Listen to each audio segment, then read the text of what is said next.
29 मई 2020 की साकार मूवी। आज की मूवी का मुख्य विषय है सेवा, विश्व सेवा। बल साकार के समय सारे विश्व तक सेवाएं पहुंची नहीं थी,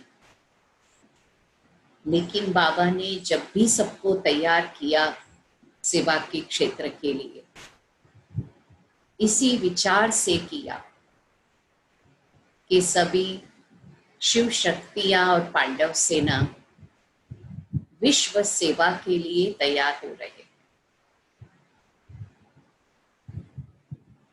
उसी लक्ष्य से सभी कुमारी कुमार माताओं को विशेष बाबा ने आगे किया, शेरनी शक्तियां बनाई, उनमें इतना आत्मविश्वास भरा, हिम्मत भरी, उनको जीवन का ऊंचा लक्ष्य दिखाया, उनको समझाया कि जितना जीवन को अर्थ सहित जिएंगे, औरों के लिए जिएंगे, उतना भविष्य की राजाई में ऊंचे ते ऊंचा पद पा सकेंगे। क्योंकि नॉलेज ही इतनी ऊंची मिल रही है, ऊंचे ते ऊंची हस्ती के द्वारा और राजयोग के द्वारा, सर्व योगों के जो राजा है, राजयोग के द्वारा हम इस ज्ञान को अपने जीवन में ला रहे हैं। और अगर हम सेवा न करें तो क्या फायदा। जैसे छोटे बच्चे का जन्म होता है और छठे दिन पर उसका नाम रखा जाता है, तो बहुत इतनी बड़ा उत्सव मनाते हैं, सब बहुत खुश होते हैं, सबको मिठाई खिलाते हैं, लेकिन वो छोटे बच्चे को क्या मिलता है? कुछ भी नहीं, उसे कुछ भी समझ में नहीं आता। ऐसे ही हम बाबा के बन गए, ज्ञान भी ले रहे हैं, शिव बाबा शिव बाबा शिव बाबा भी कर रहे हैं, लेकिन अगर सेवा नहीं कर रहे हैं तो सब कुछ होते हुए भी हमें अनुभव कुछ नहीं होगा। और बाबा चाहते हैं कि हमारी सारी प्राप्तियां, हमारा सारा समय, गुण, ज्ञान, शक्तियां वो विश्व सेवा के प्रति लगे। अगर हम बाबा के बनकर खाली खाया पिया सोया, तो बाबा कहते ऐसे बच्चे तो मेरे कोई काम के नहीं। अच्छा बन के भी मेरे कोई दास दासी नहीं बनने वाले हैं। राजाई में जब जाएंगे सतयुगी, वहां दास दासी किसी और का बनना पड़ेगा। इसीलिए जो बाबा की श्रीमत है वो अपने लिए कल्याणकारी समझकर हर समय अपनी उन्नति का ख्याल रहे और सेवा में अपने को समर्पित करे। तो सुनते हैं आज बाबा की बात। मीठे बच्चे, तुम्हें नशा रहना चाहिए कि जिस शिव की सभी पूजा करते हैं वह अभी हमारा बाप बना है, जिसकी सारी दुनिया मंदिरों में जाकर या अपने घर के मंदिरों में पूजा करते हैं, वो साक्षात में हमारे फादर बन गए और हम उनके सम्मुख बैठे हैं। प्रश्न है, मनुष्य भगवान से क्षमा क्यों मांगते? क्या उन्हें क्षमा मिलती है? ये तो ब्राह्मण सभी जानते हैं ना इसका उत्तर। सभी उत्तर जानते हैं ना। अभी बाबा से क्षमा हम भी तो मांगते हैं ना, क्षमा मिलती है बाबा से? क्या होता है? ब्राह्मणों के लिए विशेष लिफ्ट ये है कि अगर सच्चाई बता दी तो हाफ माफ हो सकता है, लेकिन हाफ का क्या होगा? उसकी सजा भोगनी पड़ेगी।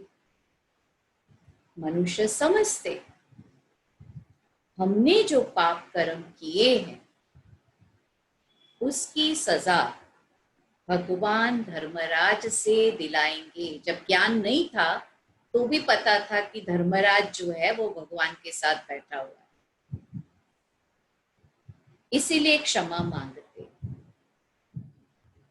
लेकिन उन्हें अपने कर्मों की सजा कर्म भोगना के रूप में भोगनी पड़ती। भगवान उन्हें कोई दवाई नहीं देता। साकार में सुना है यज्ञ में कि कईयों की तबीयत अच्छी नहीं होती थी, तो साकार बाबा खुद कहते थे, है ना, बाप दादा साथ में, आज है ना बाबा बच्ची को ठीक करेगा। ये पालना है जो हमें बाप दादा के बच्चे बनने पर मिली है। और वो जो कर्म आया वो पास्ट से आया। कोई पास्ट के कर्म से ये कर्म भोगना आई, जिसको बाबा ने कुछ दे करके ठीक कर दिया। ऐसे ऐसे अनुभव भी सुने हैं। लेकिन अभी बाबा का बन के अगर भूल करेंगे, चलो सच्चाई से बाबा को सुना भी देंगे, तो आधा ही माफ हो सकता है। भगवान उन्हें कोई दवाई नहीं देता। गर्भ जेल में भी सजाएं भोगनी पड़ती है और साक्षात्कार होता है कि तुमने ये किया, ईश्वरीय डायरेक्शन पर नहीं चले हो, इसीलिए ये सजा है। फिर कैसे वो मुकर सकता है? जो कर्म किया वो सामने ही दिखाई देगा, उसे वो सजा स्वीकार करनी पड़ती है ना। आज का गीत है, तूने रात गवाई सो के और दिन गवाया खा के। इतना हीरे समान जो हमें जीवन मिला है, हीरे तुल्य, उसको कौड़ी तुल्य गवा दिया। तो यही चेक करना है। ये जो हीरे तुल्य संगम युग पर हमें जीवन भी हीरे तुल्य जो मिला है, उसे हम कैसे बिता रहे हैं? ऐसा तो नहीं कौड़ी के समान की वैल्यू दे रखी है जीवन को। जब कोई कहता है मैं तो पुरुषार्थ करके थक गया हूं, कोई कहता है मेरे को तो कुछ अनुभव ही नहीं होता है, कोई कहता है मुझे तो कोई सेवा का चांस ही नहीं देता है, पता नहीं मैं इतने साल से क्या कर रही हूँ, मुझे यहाँ क्यों रखा है, मेरे तो प्रॉब्लम्स ही पूरे नहीं होते हैं। ऐसे अलग अलग प्रकार के वाक्य हम यूज करते हैं। तब क्या फीलिंग आती है? हीरे तुल्य जीवन की फीलिंग आती है? नहीं ना। तो इसीलिए बाबा चेक कराते हैं कि कैसा जीवन बीत रहा है। और भले ज्ञान मिला, योग मिला, बाबा के साथ संबंध मिला, पर अगर सेवा नहीं की तो जैसे अधूरा अधूरा सा। किसी को भी बोलो चलो सारा दिन योग करो बैठ के, सारा दिन मुरली पढ़ो, हो सकेगा किसी से? दूसरी बात कि अगर हम ज्ञान लेते हैं जो बहुत ऊंची शक्ति है और फिर हम योग करते हैं, उसमें तो और भी योग बल जमा होता है, और अगर हमने उसे सेवा के माध्यम से चैनलाइज नहीं किया तो क्या होगा? आगे चल के ज्वालामुखी के रूप से फटेगा।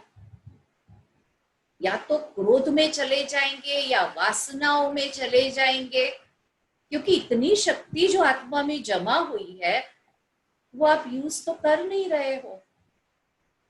और सबसे अच्छी यूज है औरों के कल्याण के लिए, स्व का कल्याण, औरों का कल्याण।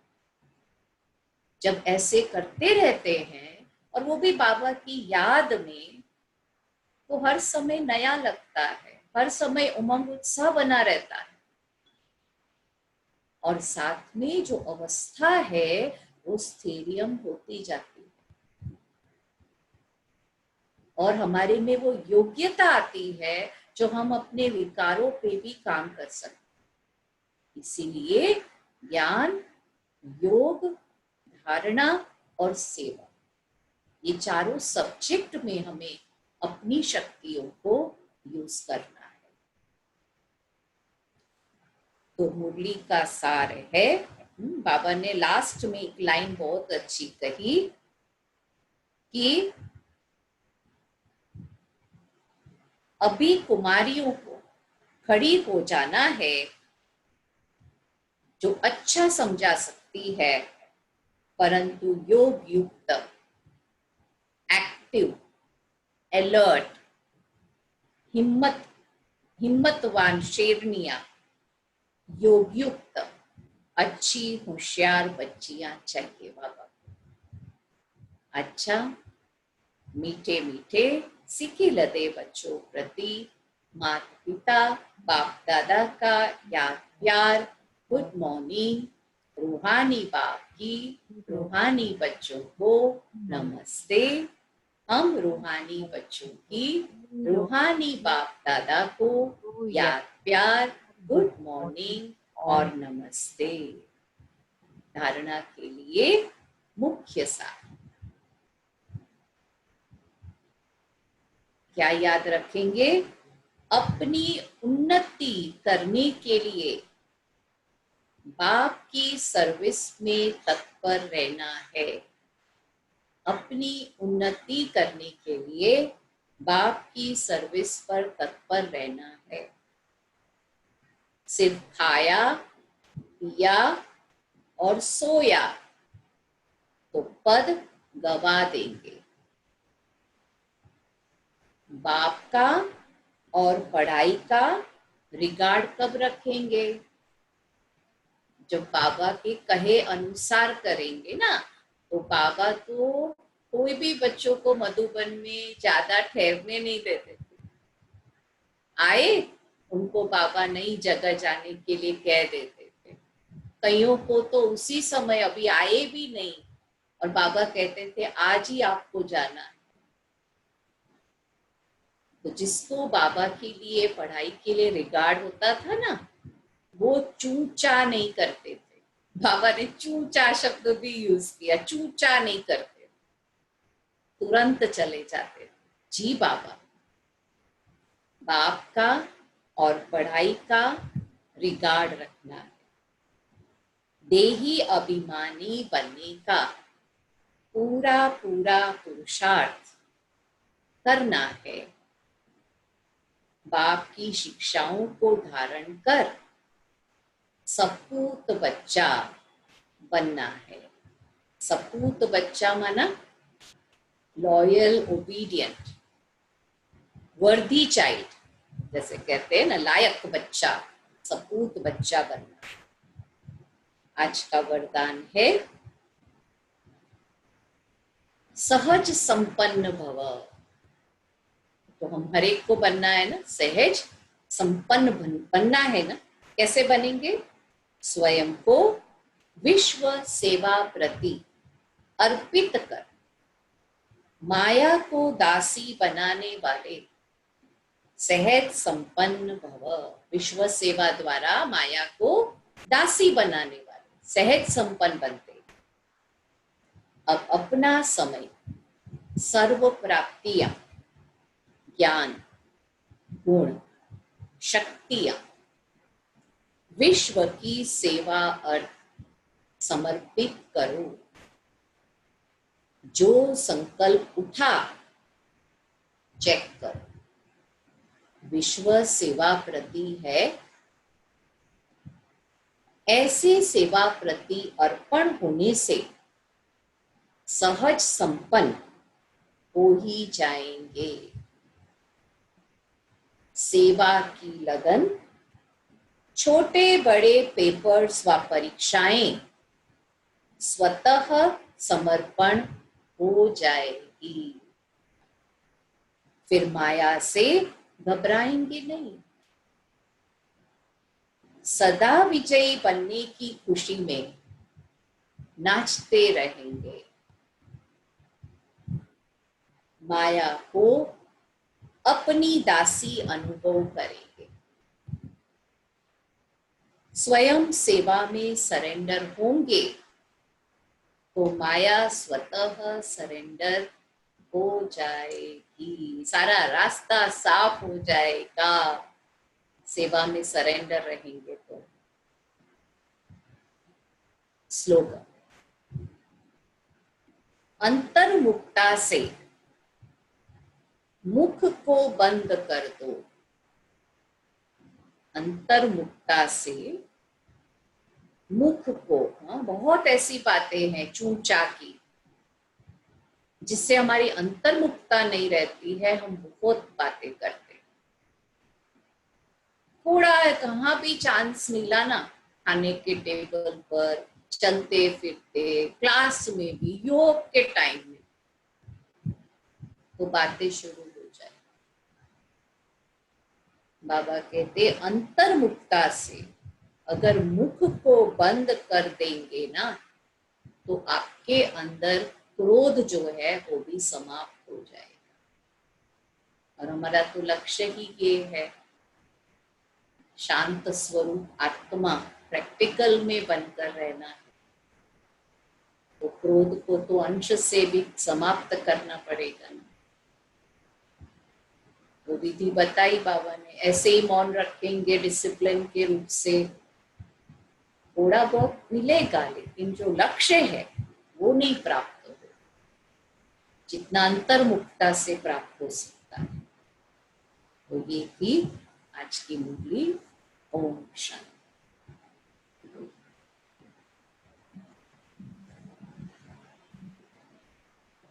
अभी आप सबको क्या सुनना है तो क्रीना बेन वो बात पर लेगी।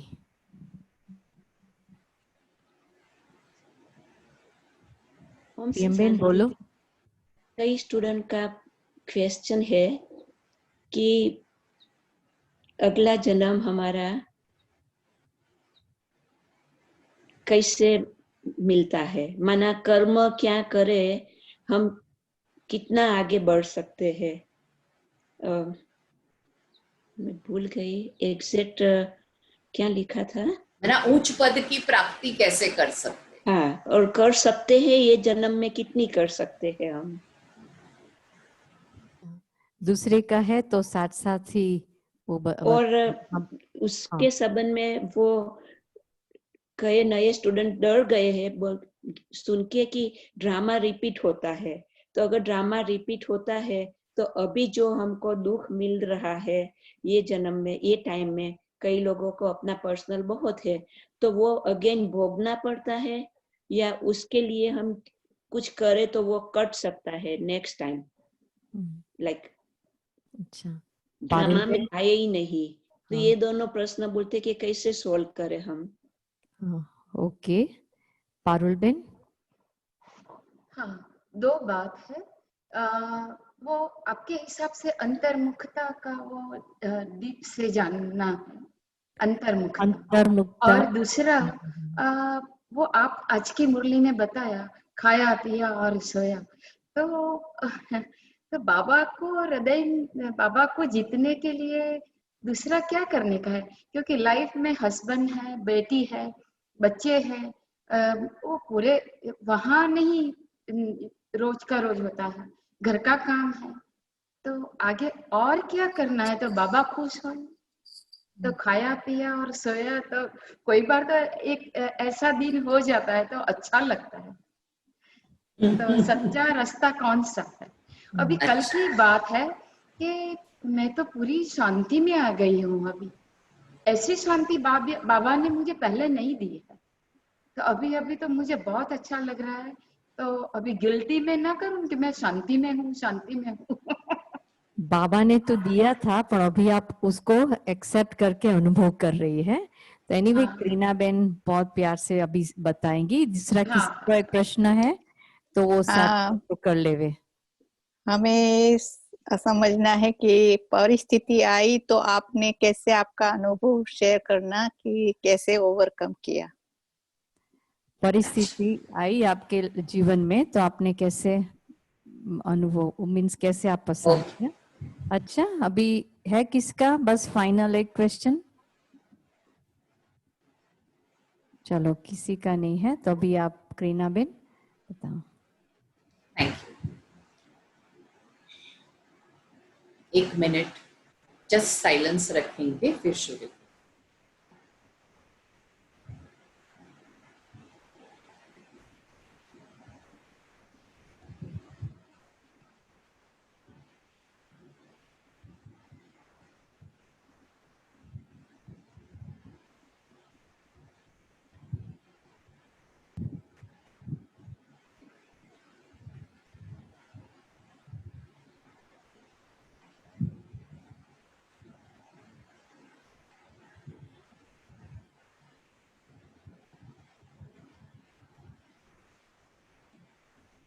ओम शांति।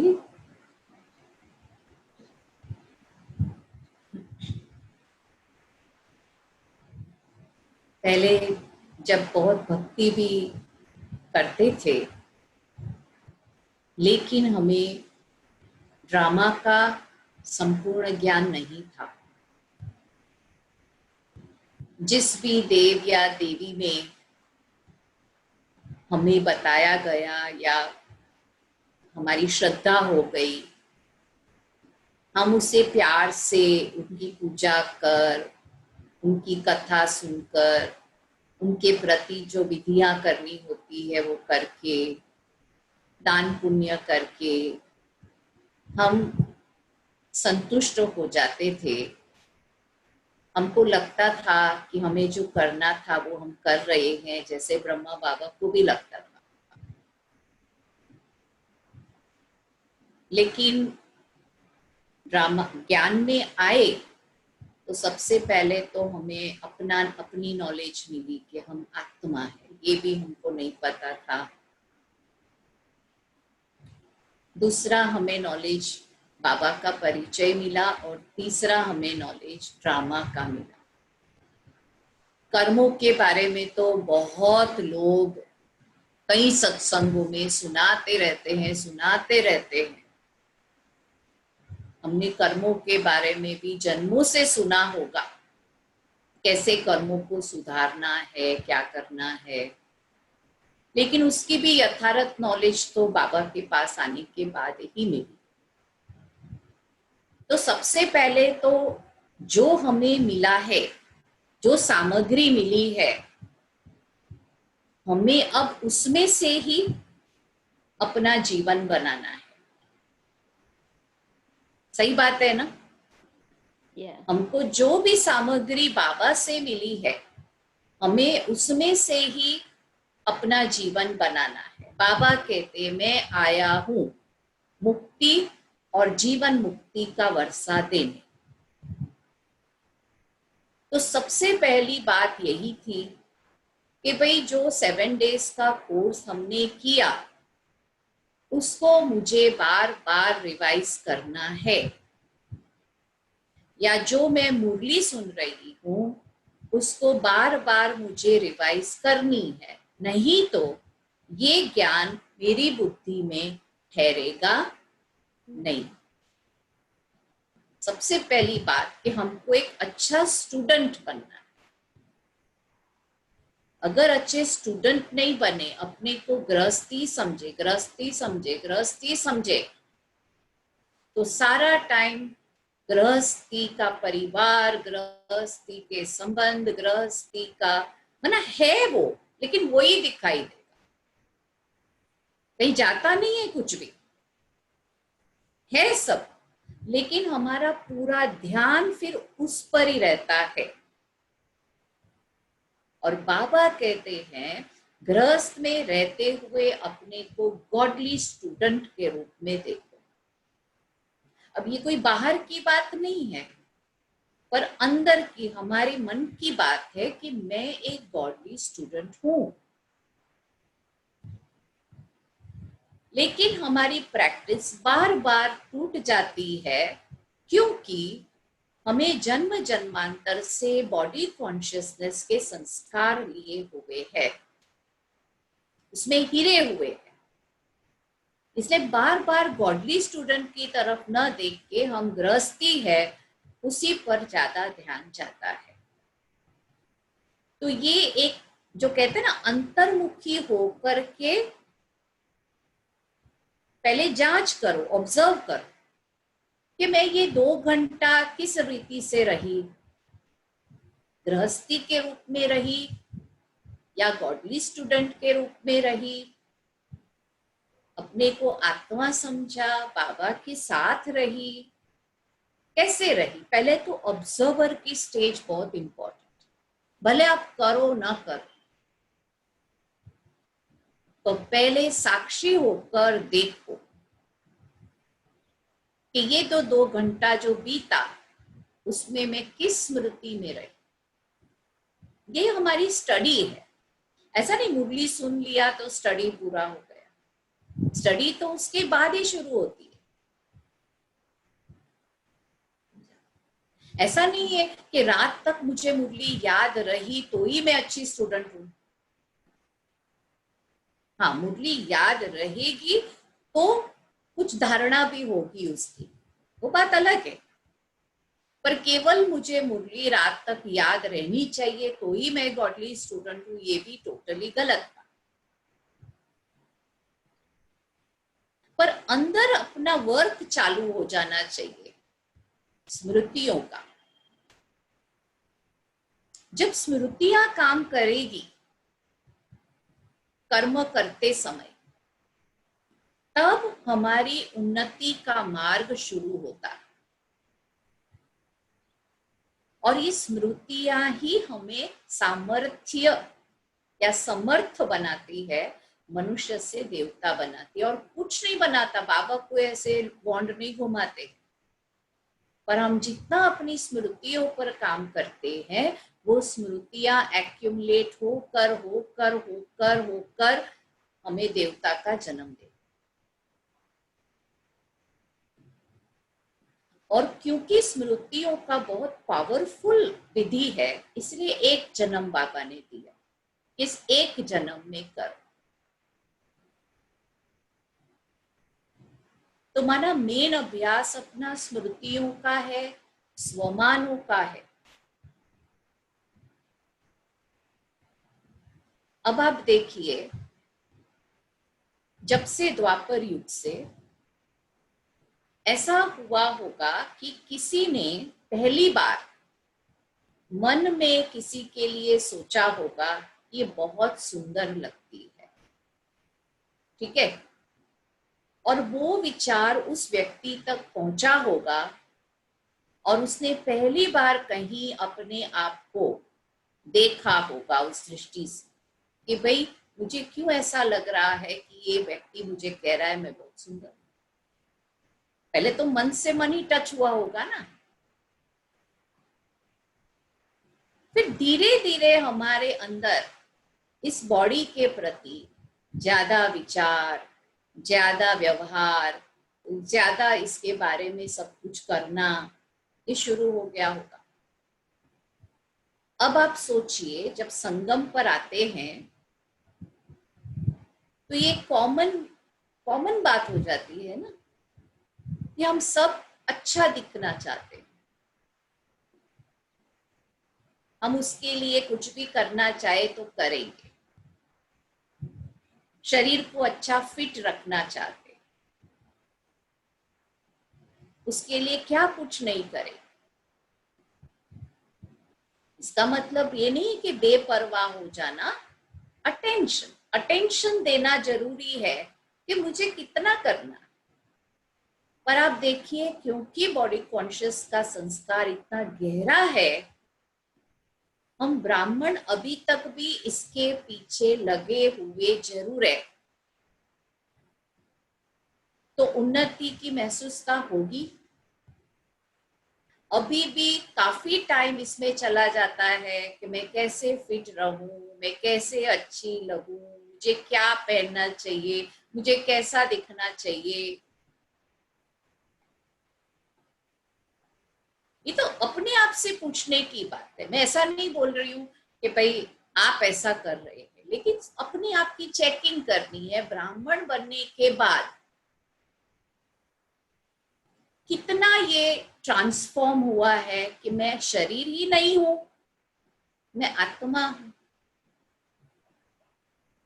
ये कितना ट्रांसफॉर्म हुआ है। क्यों बाबा बार बार अव्यक्त मुरलियों में भी यही ड्रिल कराते हैं, बच्चे 1 सेकंड में परम धाम जाओ, बच्चे 1 सेकंड में अव्यक्त वतन जाओ। बार बार प्रैक्टिस करो निराकारी और अव्यक्त स्टेज की, बार बार प्रैक्टिस करो फरिश्ता की। ऐसा क्यों बाबा कहते? क्योंकि बॉडी कॉन्शियस से निकलने का यही उपाय है कि बार बार अपने निराकारी स्मृति का स्विच ऑन करो, बार बार अपने फरिश्ते की स्थिति का स्विच ऑन करो, बार बार अपनी देवताई रूप का स्विच ऑन करो। क्यों ये नॉलेज सबसे अलग है? क्योंकि ऐसी सब प्रैक्टिसेस कहीं भी नहीं होती। डायरेक्ट बाबा अपने को सचोट जो बोलते हैं ना, सत्य सुना रहे हैं कि यही एक रास्ता है जो आपको मनुष्य से देवता बना सकता है।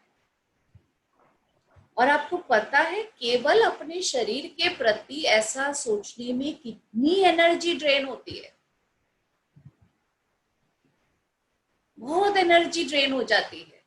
अब आप सोचो जो ऐसे बॉडी कॉन्शियस के बारे में बार बार करता होगा, उसकी एनर्जी कहाँ ऊपर लेके लेवल तक आती होगी।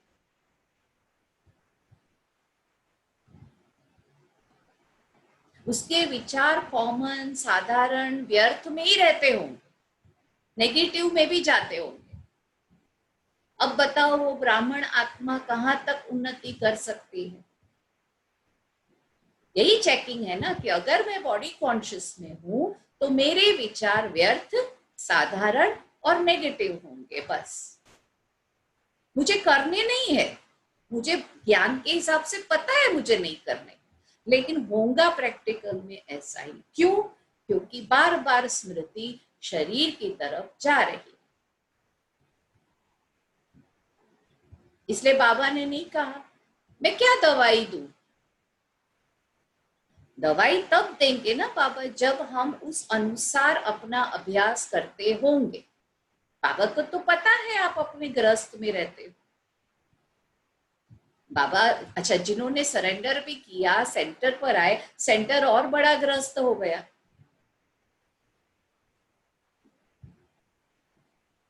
कोई जगह ऐसी नहीं है जो ग्रस्त ना बने। ग्रस्त माना केवल हस्बैंड वाइफ के रिलेशन में रहना, यही ग्रस्त नहीं है। ग्रस्त माना जहां पर एक पूरी प्रवृत्ति चल रही, तो उस हिसाब से तो सेंटर भी तो गृहस्थी हुआ। कब हम ट्रस्टी के रूप में अनुभव करेंगे? जब हम ये प्रैक्टिस करेंगे जहां पर भी हम हैं।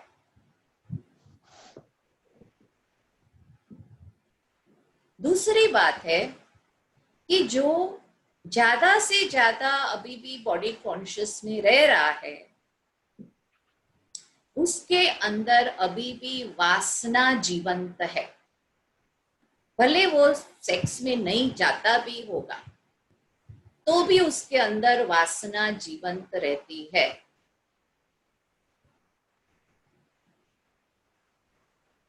और उसका मन बार बार कोई ना कोई रीति से उस तरफ जाता है।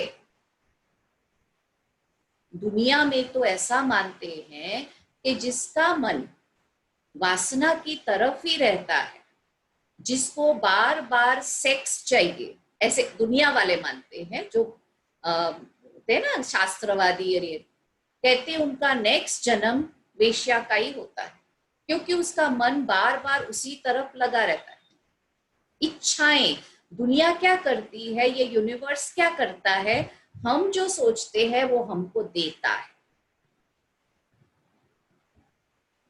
सुना, बाबा तो हमें वर्षा देने के लिए मौजूद है, और बाबा कहते जैसे मेरे बच्चे बने आप वर्षे के हकदार बन गए।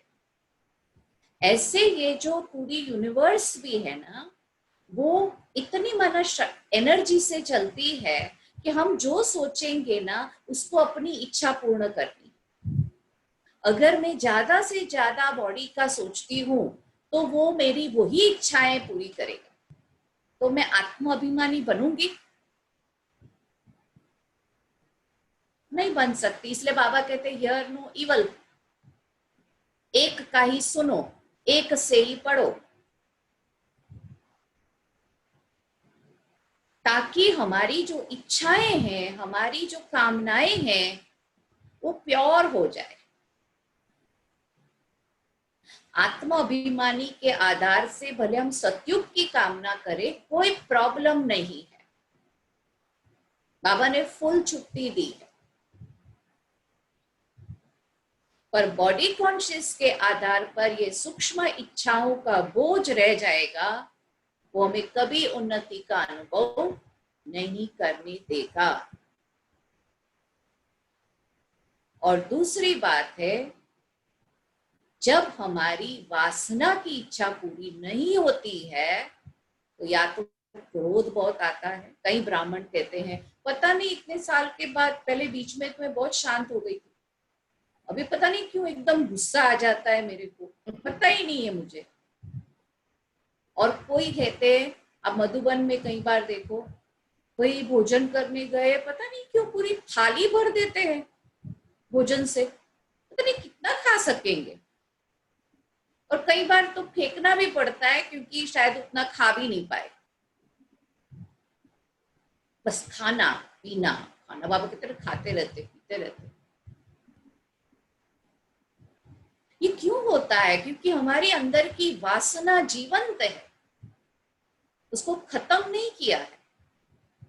तो बुद्धि, मन बुद्धि खाने पीने के पीछे रहती, ये खाऊं वो खाऊं। हमको बाजार का तो खाना नहीं है, चलो घर पे बनाते हैं। कोई आने वाला होता है तो चलो 10 डिशेस बना देते हैं। इच्छा आपकी है, केवल वो आ रहे उनके लिए नहीं, इच्छा आपकी भी है।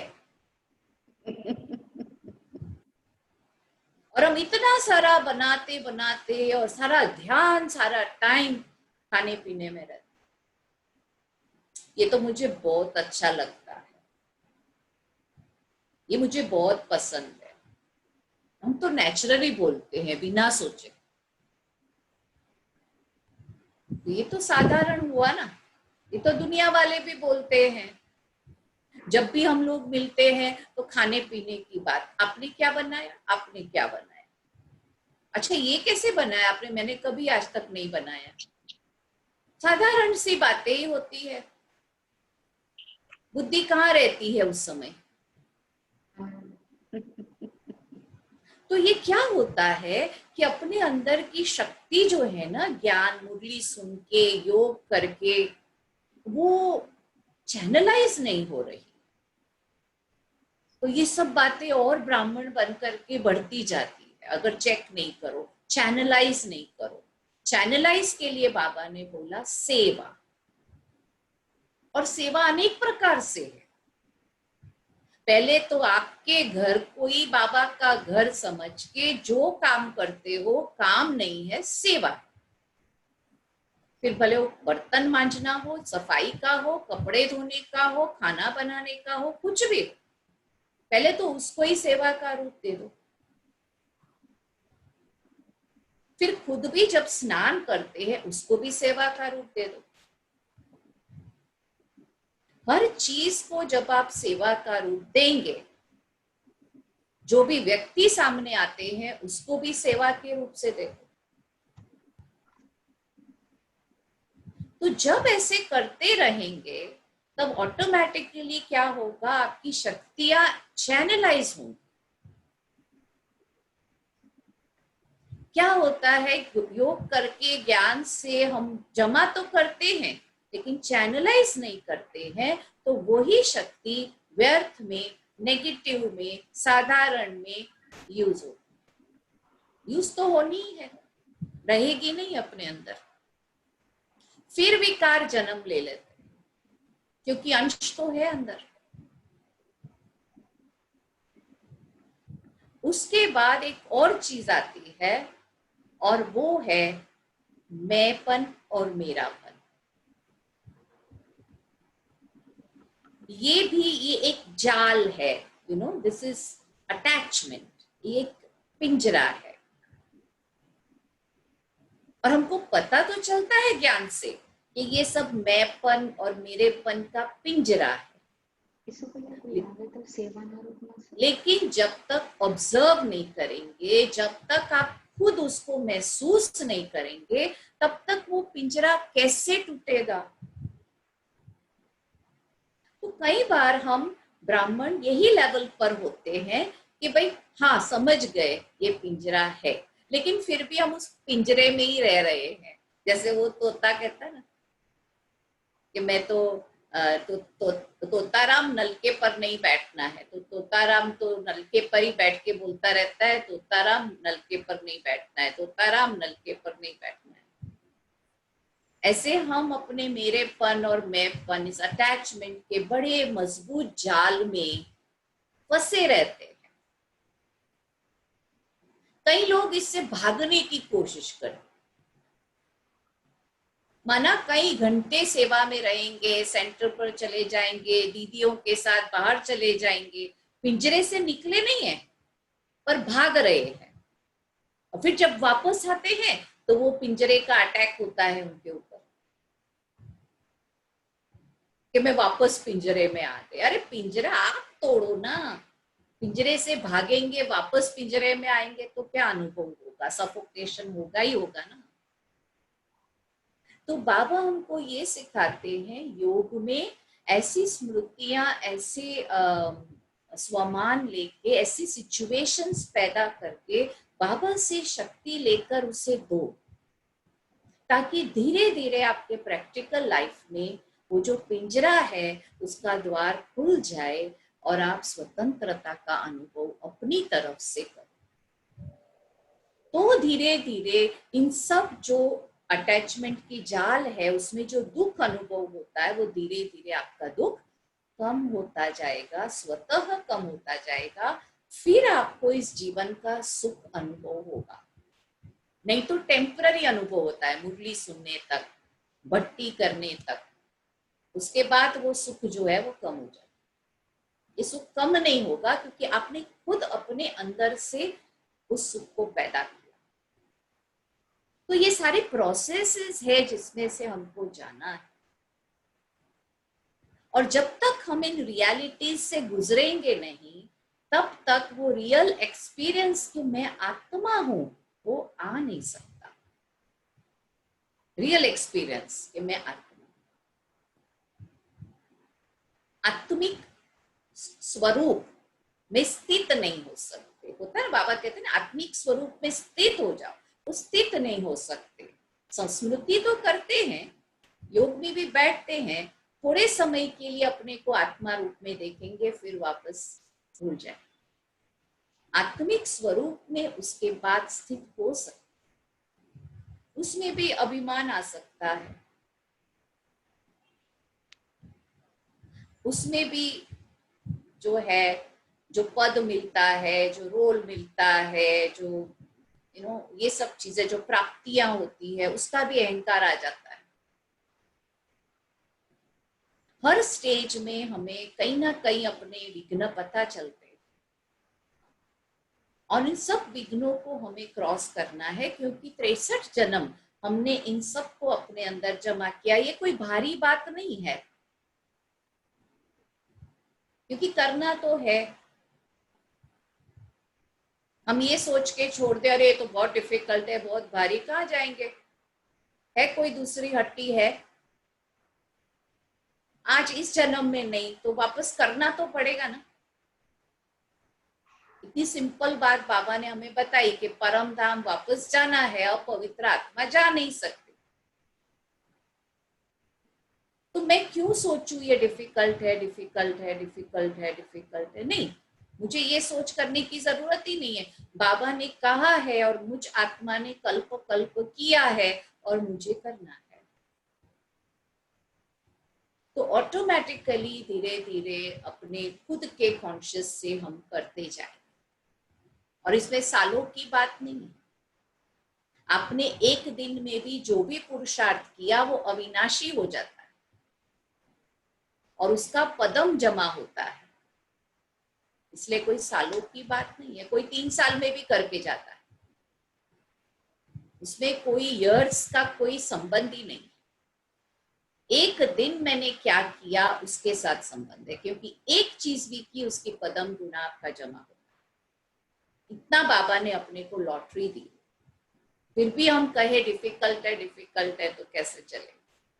अच्छा, आज नहीं हुआ कल होगा, कल नहीं हुआ परसों होगा। आज क्या हुआ ये देखो ना।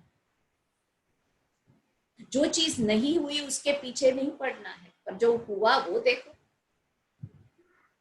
और उस पॉजिटिविटी, उस कॉन्फिडेंस से आगे बढ़ो।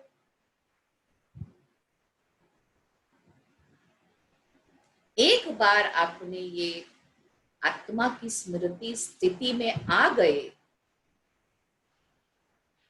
फिर तो आप ऑटोमेटिकली जो बाबा बोलते हैं ना, त्यागी, तपस्वी, विश्व सेवाधारी की एक स्थिति में आ ही जाते हैं ऑटोमेटिकली। जो हम अपनी दादियों को देखते हैं, दादियों को देखकर बिल्कुल ये महसूस नहीं होता है कि उनके जीवन में पता नहीं कितना त्याग किया है, कितनी तपस्या की है, कितना नहीं। नेचुरल दिखता है दादियों के जीवन में, नेचुरल, त्यागी, तपस्वी, सेवाधारी, विश्व सेवाधारी, एक बाप दूसरा ना कोई, नेचुरल।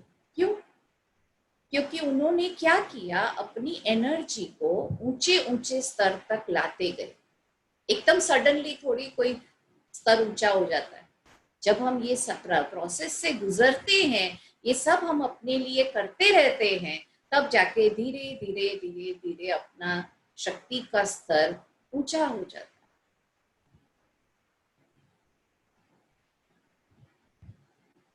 समझा? और जो व्यक्ति बिना ज्ञान के है लाइफ में, उसकी एनर्जी का स्तर तो यहां से ऊंचा जाता ही नहीं है। जो बिना ज्ञान के है उनका एनर्जी का स्तर यहां तक ही रहेगा, यहां से ऊंचा जाएगा ही नहीं। और बाबा ने हमको कहां से शुरुआत कराई? यहां और यहां। माना क्या? अपने को आत्मा समझो और फिर बाबा ने जो समझाया है वो औरों को सुनाओ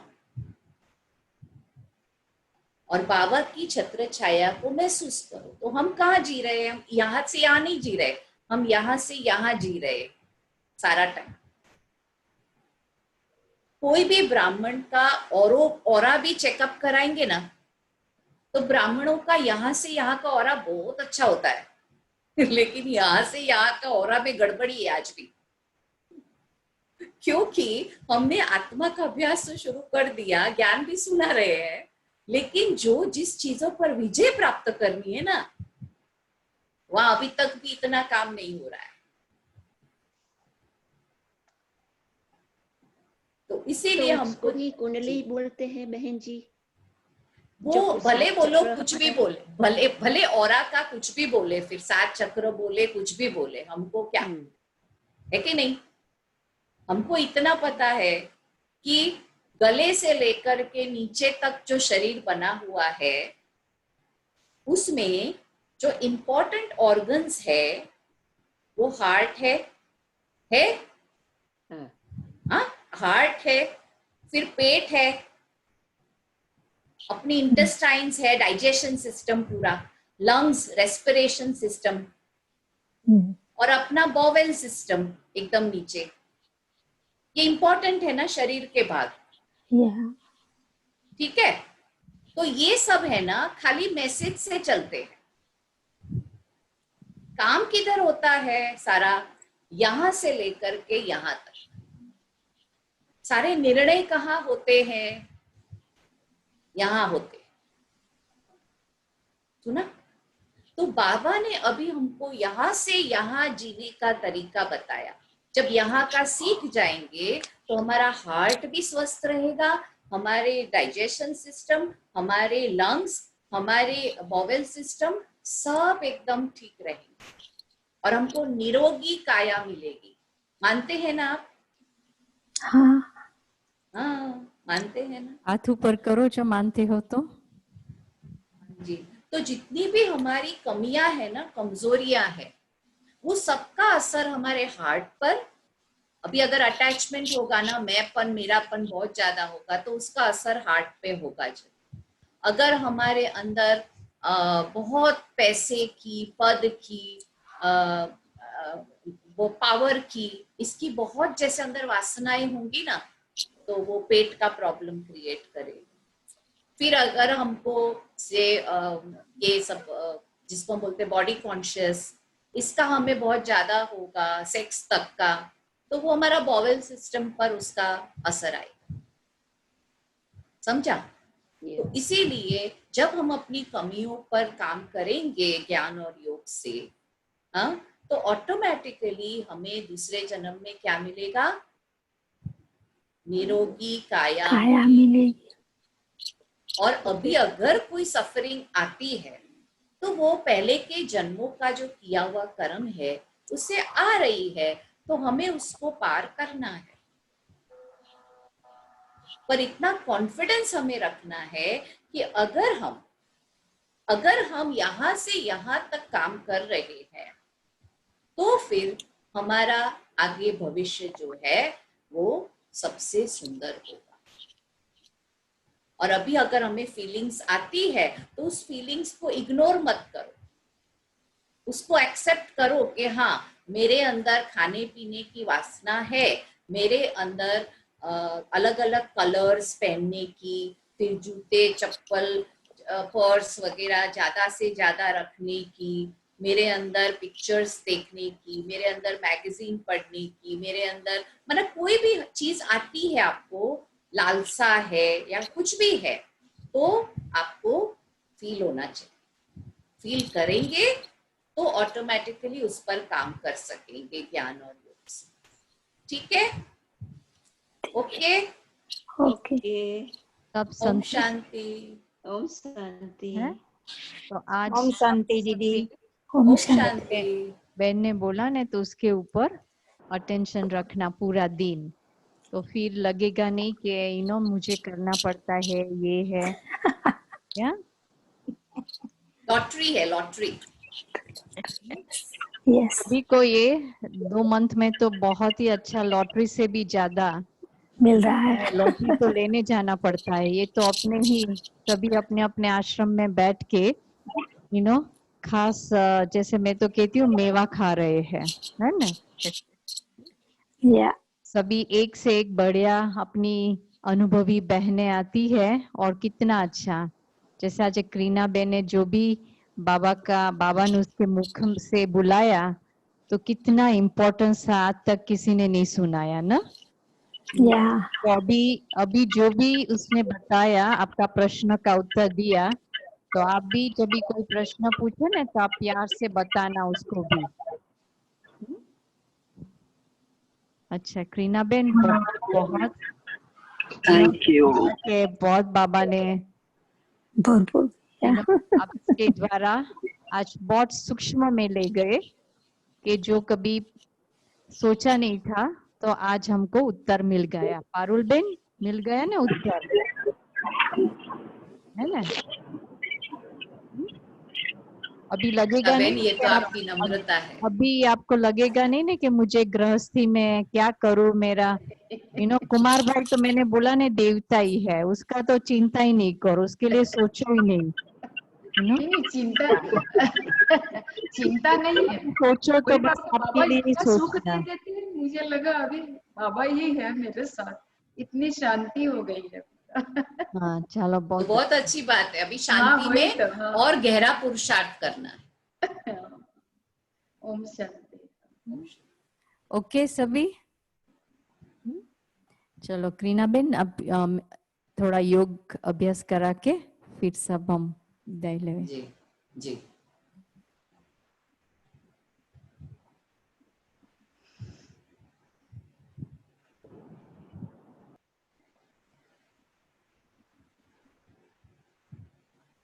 अभी कोई को संकल्प आया, समाचार मिला कि दिल्ली में कुछ भूकंप हुआ है और अब मेडिटेशन करना है, क्या करें? वो भूकंप याद करेंगे तो मेडिटेशन होगा? नहीं होगा ना। नहीं होगा। इसीलिए सबसे पहले अपने को एक कमल आसन पर बिठा दो, जैसे कमल के फूल पर बैठे, और ये प्रकृति की सारी बातें इस फूल के बहुत बहुत नीचे है,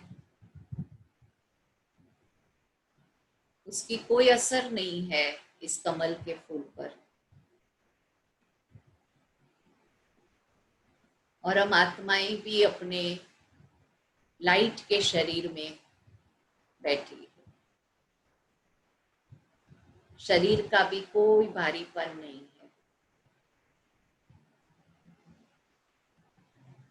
एकदम सुंदर फीलिंग आ रही है अपने लाइट के शरीर में।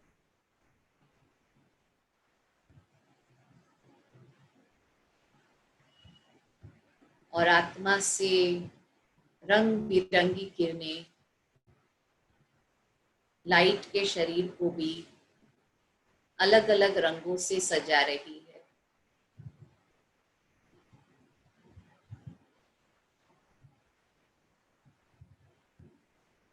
और परम धाम से शिव बाबा की शक्तिशाली स्नेह भरी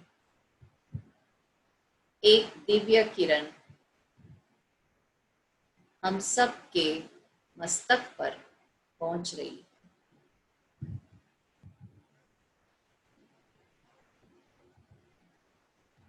और अब हम परमधाम में शिव बाबा के साथ कनेक्ट हो गए।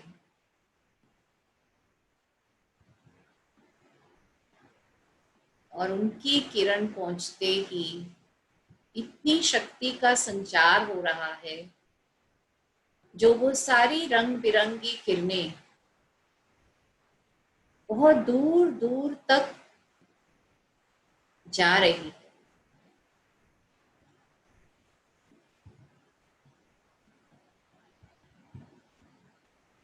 सारे यूनिवर्स में फैल रही है।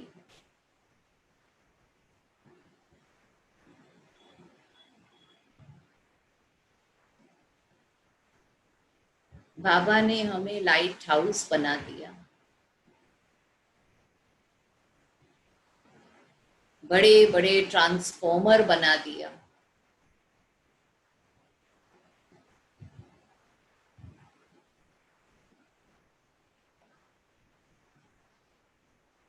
कि हम अपने कमल के फूल पर बैठे हुए भी सारे विश्व तक पहुंच रहे हैं।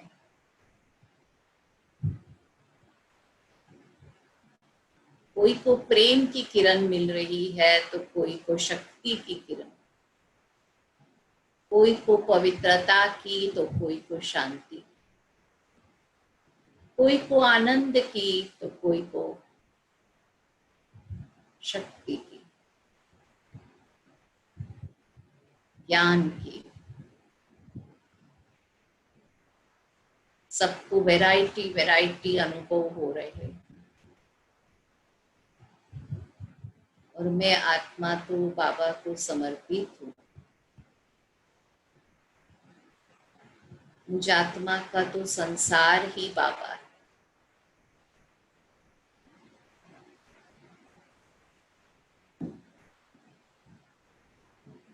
बाबा ने मुझे अपनी ओर ऐसे खींच लिया है जो मैं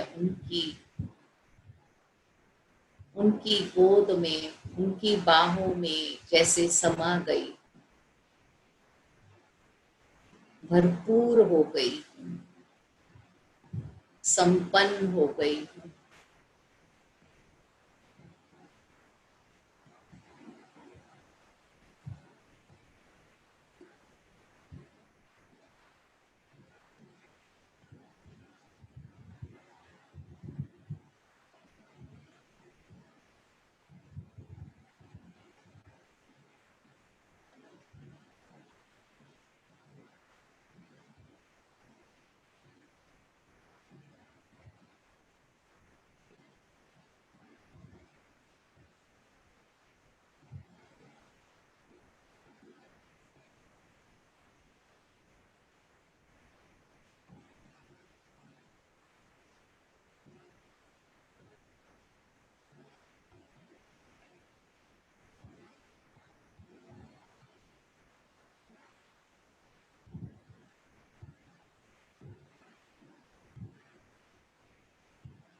इस दृश्य को सदा मन में रखते हुए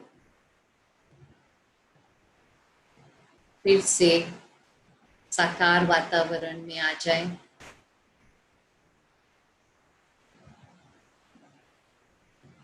और कमल आसनधारी बनकर रहे।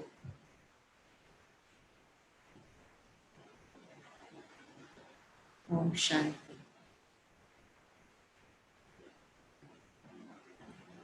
ओम शांति। क्रीना बेन, बाबा ने आपके द्वारा बहुत सारी क्लैरिटी करा दिया और अच्छा अनुभव भी रहा। तो सभी हम एक हाथ से उसको क्रीना बेन को वापिस निमंत्रण करते हैं ना, हम गुजराती में बोलते हैं ने आवजो।